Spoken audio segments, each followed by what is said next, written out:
And this is the November 2nd Team Dynasty Enduro team call. And I'm just going to jump right in and share my screen. Let's put this up. All right. Everybody see it okay? Mm-hmm. Yes. All right. So I think all of the books that me and Adrian and the team are reading right now all kind of fit into asking questions. And so the book that I pulled everything from, I'll show it at the end, is the John C. Maxwell book. Great leaders or good leaders ask great questions. So the Go Giver, that book, and then the Grit book that we're reading are all about asking the questions to better understand your employees, your coaches, your whatever, whether it be athletes or in our cases challengers and coaches. Asking all the right questions of them and of yourself will lead to success. So something that came to mind when I thought about this topic was this movie. Does anybody know what this movie is? Oh, yeah, but I can't remember what it's called. All right, this is the movie Robots. Robots, yeah. Yeah. So the big guy in black, that is Mr. Big Weld, and his motto was "See a need, fill a need." So to know, and I kind of picked this picture because he's acting like he's listening. You've got to listen. You've got to ask questions. And you've got to listen to the answers to discern what that need is and how you can best fill it. So a little transition into the actual topics. Before you attempt to see things right, set things right, make sure you see things right. So this is where getting into asking all the right questions is very important, especially as coaches working with your coaches, not pushing your goals and your ideals onto your coaches, but in fact turning around and tailoring what you're doing for them. I mean, if you have a lot of coaches, I mean, it's going to be hard, but I mean, in general, you can tailor your training, you can tailor your live videos on your coach page to fit a large majority of the people. You just got to be in tune and be listening for the nonverbal questions that they're asking you. And we'll go over that. So these are the questions that John C. Maxwell had in his book, but this is more. I mean, it fits, but these are the questions that he believes that employees or people that you're trying to help. He geared it more towards employees and working on a team. These are the things they're asking of their leader. So, can you help me? This is one of the big questions that in our post that we try to answer.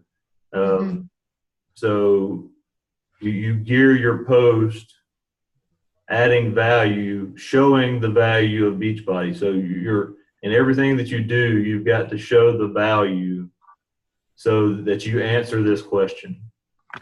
I mean, why should I choose Kiana to be my coach? How can she help me that I can't do on my own? And I know I've been watching Kiana's post for almost 2 years. I know she does a really good job of explaining how the workouts, how the Shakeology, how the business, how the PD, how everything can help you progress.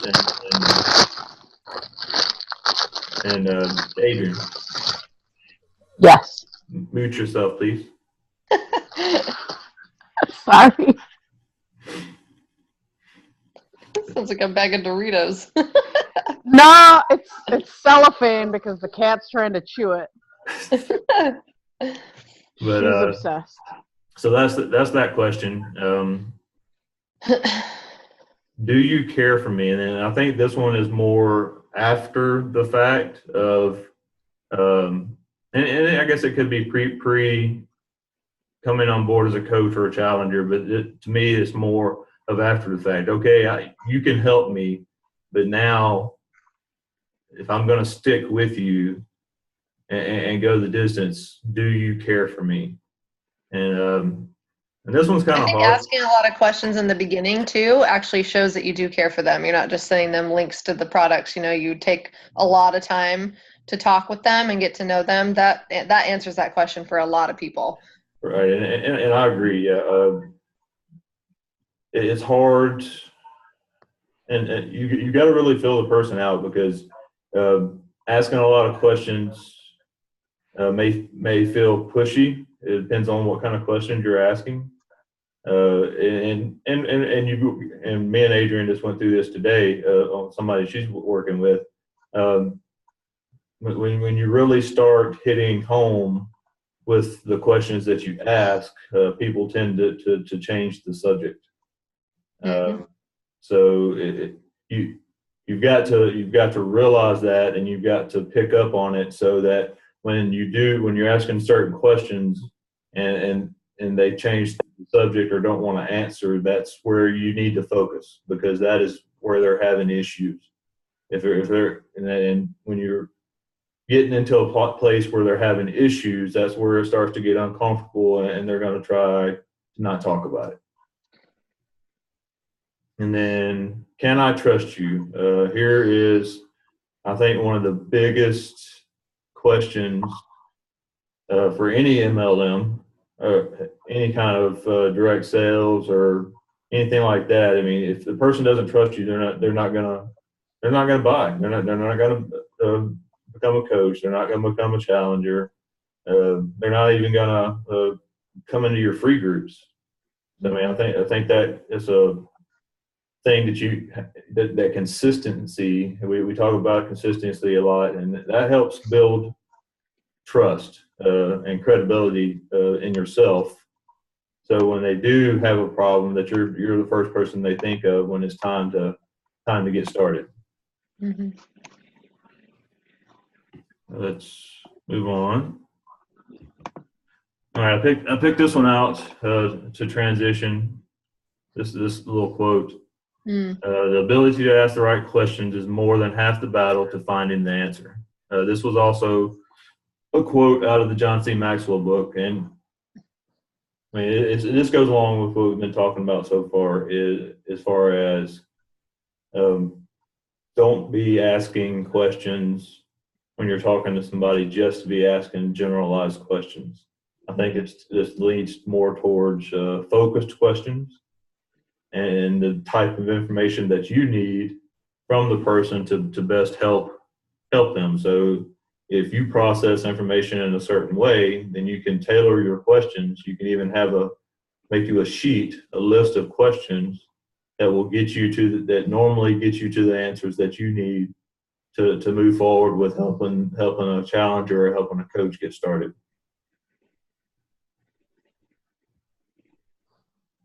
All right, so towards the end, I mean, this is my last slide. What do we need to do? And I guess this is where we can discuss more. These are the things that I pulled out of the reading for this particular team call. It just matches up. So it answers the questions. Adding value, show that you care, and then make a difference in their lives. So if you do these three things, I believe you're answering the questions that we talked about, and you're going to be successful because you're going to build confidence in the person, build their confidence in you, and you're going to be closer to the same page. So that's why I said number 4 is repeat.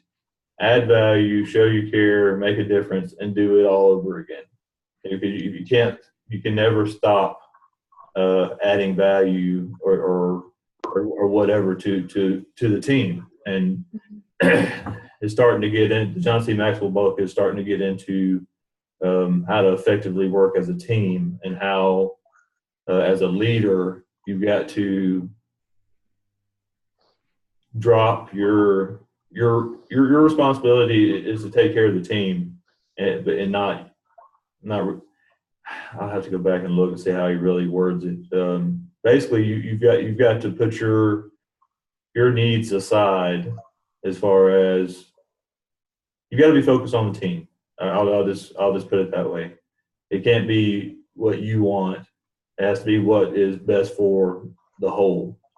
I guess it kind of brings up a one of the Big Bang Theory TV shows where they're trying to get Sheldon to do something, and they bring up Spock's dying words. The needs of the one. Proceed. The needs of crap. Can't remember. I think it's the needs of the many Yeah, many is outweigh the more than few. one. Right. Yeah, something like that. So it's just, I think if we continue to ask these questions of ourselves, and that's how and there are some questions in the book that you should be asking yourself on a daily basis. Did I add value? What, and things like that to keep yourself on track, or how do I add value? And I know that some of the top coaches and even we do it. We try to find the next thing to help our clients and help our challengers keep our groups interesting and people moving along. And I just included at the end the actual reference. Good Leaders Ask Great Questions by John C. Maxwell. It's a really good book, and it's a really easy read for somebody that doesn't like reading, like myself. So it's a good flow. All of these books, I guess it's just being interested in the topic. Mm-hmm. I will, let's see, take this Definitely. off.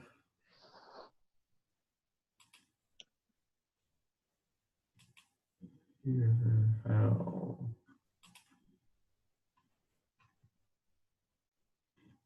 Stop share.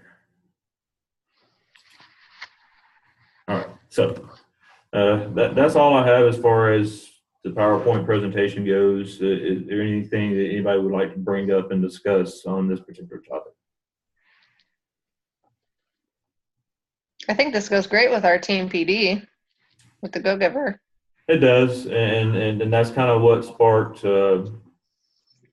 I had already decided to do something from the questions book, but since we started the Go Giver, I really picked these questions out because these are the questions that he talked about that were more towards what we do. And of course, everything that he talks about is more on the corporate scale of running a business and having a team, but it's still all these same questions apply to our coaches and apply to our challengers, as far as what kind of value are you going to give me?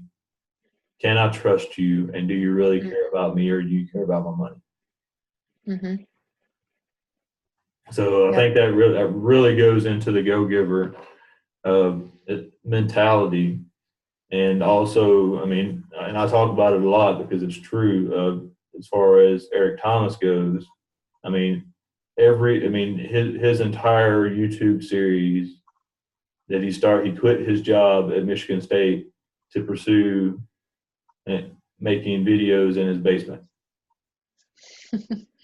I mean, so it's just, and he says it's not that we do it for free, it's the passion that we put in free that makes his team great. I mean, the video, I mean, I understand that, I mean, he makes money on other things, but I mean, the time and effort they put into the Thank God It's Monday series, and Thank God It's I'm Married series. I mean, it's all for free. I mean, they don't get paid to do the videos, and that transfers right into our free groups as far as clean eating, burpees, whatever it may be, you've got to show the same attention to that group that you do to your challenge groups. And if you do that, they're going to say, well, if Shane is doing this in this free group, what is he going to do if I join his challenge group or whatever? Mm-hmm. So this really instills that, can this person help me? Can I trust them, and do they care about me? And I think those three questions, if you can honestly say in your mind on a particular person or a particular group that you've answered those questions, that you're exhibiting things that answer those questions, I think it is going to start, things will start rolling. I just think in the beginning, it's hard. It's hard to separate your business goals versus actually adding value without hopes of return. So I think the big thing that I struggle with as far as my posts go, is interaction. So I look for interaction, and it's hard to envision. People are watching. People are seeing your post or your live videos or whatever. But it's always good to have some feedback, to kind of see not only you're putting effort and time into it, and you want that to pay off, but just to know where to go. It's hard just to post day in and day out, guessing about what you should post if the people that you're trying to post to aren't actually interacting and giving you that positive feedback. Yes, what I'm doing is actually talking to somebody. It's funny, one of the things that we've been talking about in our mastermind and just kind of other places is making a post. And sometimes we invest a lot emotionally into the posts we make. We do, because we're putting a lot of thought into it, but you have to post it and emotionally disconnect from it, which is really hard to do because it's almost like it's your baby, right? Like you just put all this time into it, like the sentiment behind the post, but that's what we have to do. And one thing I found is that the more you hone in on who you're trying to talk to, the better it gets. And that's really just taking time to figure out your avatar.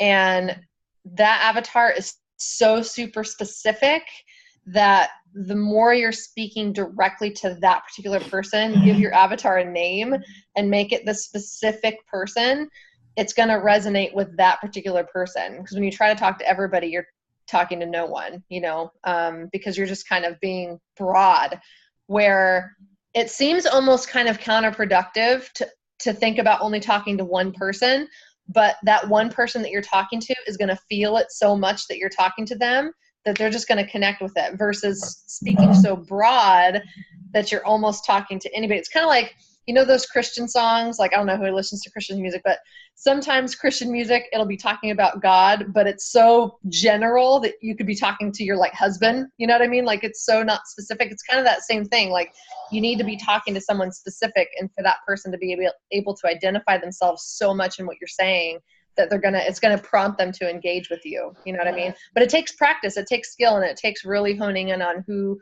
your avatar is and spending some time constructing that person and thinking of what they look like, having a name for them, all that. It seems like so retarded to do it, but it so works. Like it totally does. I spent like an hour and a half last week writing out my avatar. Those little mini notebook pages? They're like the yellow ones, the little mini ones. I had 8 pages of who my avatar was. Just like my hand was on fire. Like it just kept coming. It ended up being really creative, but I was able to hone in so specifically on that person that now I've noticed in the last 2 weeks, I feel really good with my posts because I feel like I'm talking specifically to that person, but my engagement's gone down. And I've had to be okay with that because that person's not receiving my message yet. That's okay. The people that normally would just comment on my crap aren't wanting to because they're like, ooh, is she talking to me? But that's good. I'm funneling, it's getting smaller and smaller. So it's a good exercise, as hard as it is to watch my engagement go down. I'm like, where are all my people? But it's because I'm talking differently. And I also think, and I've been thinking recently about it, the more you dig in and post about uncomfortable things, the less engagement you're going to have. Oh yeah. Because they're not going to want to think about it or admit, like Adrian says, they're not going to want to admit that that's them. Mm-hmm. Because so if they comment, they're almost like saying, well, that's me. Mm-hmm. And they might end up private messaging you because they're too uncomfortable to comment on the post publicly. Right, and yep. It's coming. I mean, right now, what's killing me is routine. It's hard for me to establish a daily routine, and it's just I'm gonna have to sit down I'm off on Friday and Saturdays. I'm gonna have to sit down on Friday and Saturday and like schedule a whole week's post from my coach page, and then every time I can sit down for 30 minutes or so, schedule a couple more days, and where to give me the freedom to just post spontaneously when I get the feeling and actually have post. But I mean, it's just a struggle. I mean, as far as, and I haven't done it yet, as far as not looking at what things could be. Every time I see a Bonnie Engel post, I'll be like, man, I wish I had that smile. I mean, that is her smile is her catch. Every picture that the coaches post, that they have their catch, and her catch is her smile.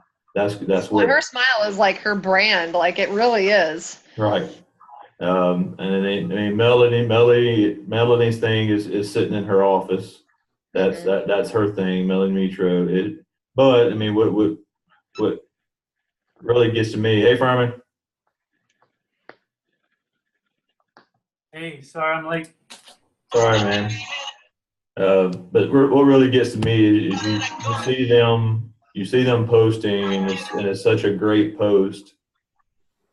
I mean, but you're like, I post stuff like that.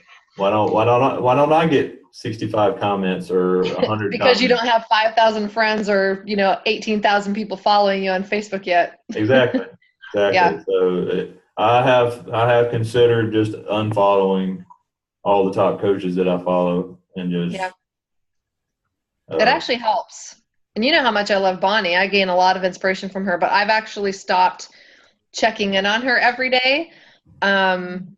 Her posts encourage me, like personally. Right.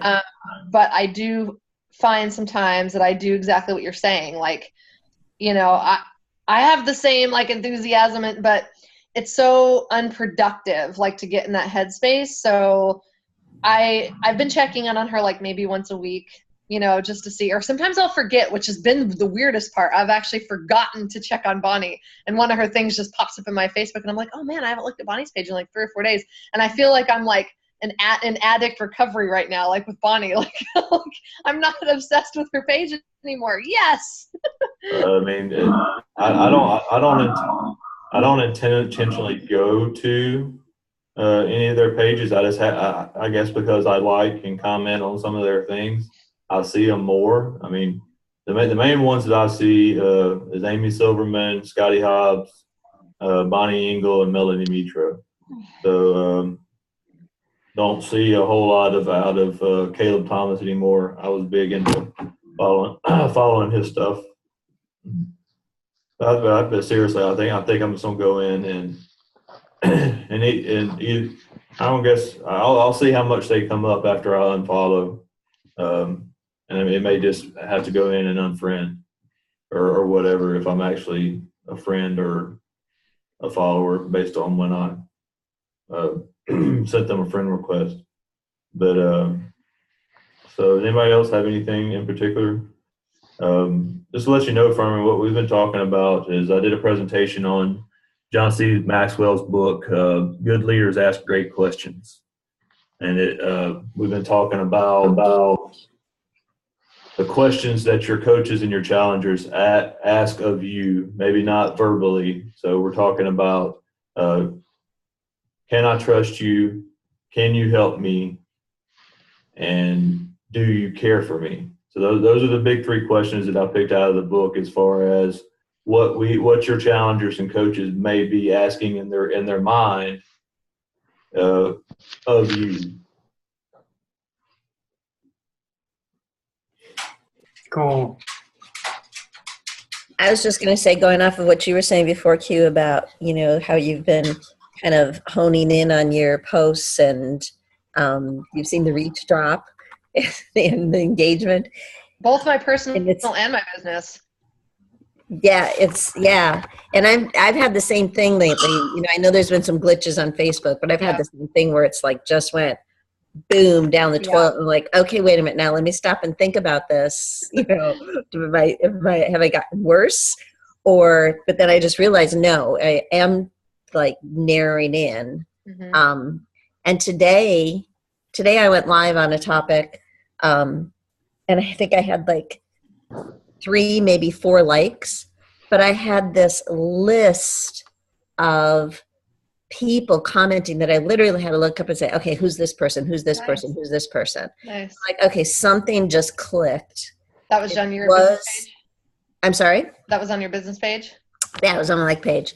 Nice. That something clicked with these people, and it was that topic, like you were saying, Shane, those harder topics that you're kind of digging into emotions, and it's like, okay, they just felt comfortable being able to say, this is me, this is me, this is my issue, this is my issue. Because we talked about negative truths was the topic on that I was discussing today. Mm-hmm. And so I think, it is just keep putting that value out there.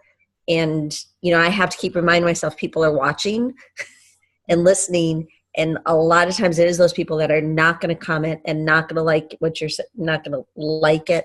But then all of a sudden, boom, they're going to either message or comment. And you're just going to hit them at the right time. And it's going to kind of just open up all the gates. Yep. So. Right. And that's another thing he mentions in the book, as far as when you're putting yourself out there, whether it's motivational speaking or what we do, is you've got to make them say, me too. That's me. And so that is the thing. It was more geared towards motivational speaking. If you're going to be a good motivational speaker, you've got to continuously have the audience saying, well, me too. I can identify with that. So it's all about, and another, I can't remember if it was some sort of Beachbody call or Diamond call that I watched. And by the way, we have 7 minutes and 20 seconds left. They talk about posting 3 or 4 times a week about the same thing.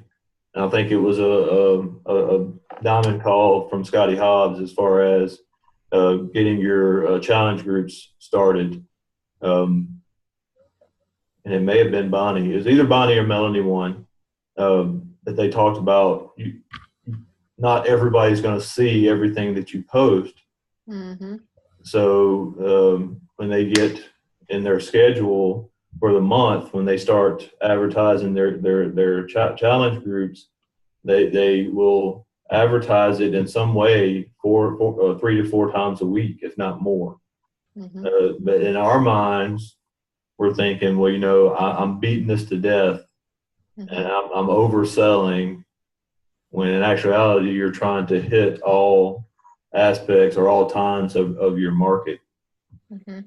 And I think it's important too, when you're doing that, like, you can tell the same story in different ways, right? So if you're trying to tell your transformation story, it's the same story, but we're such multifaceted people that there are so many elements to anything we talk about. So you can literally talk about the same thing in a completely different way every single time.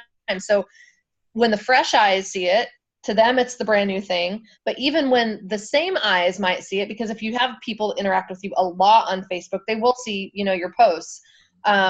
Just like, you know, Shane saying he interacts with these other people a lot, so they come up in his feed a lot. Same thing with people that interact a lot with you. So if someone sees your stuff all the time, if you're telling it in a different way every time, they're going to recognize it's the same pattern, but it's still going to be engaging and intriguing for them because it's a different facet of the same thing. So they're getting to know you even more, you know, than they did with the last one. So you're telling your story over and over and over again in a way that makes people really relate to you on a deeper level, you know. And maybe the last time you told it, they didn't see themselves. And you remember last week we talked about helping someone see themselves in your story.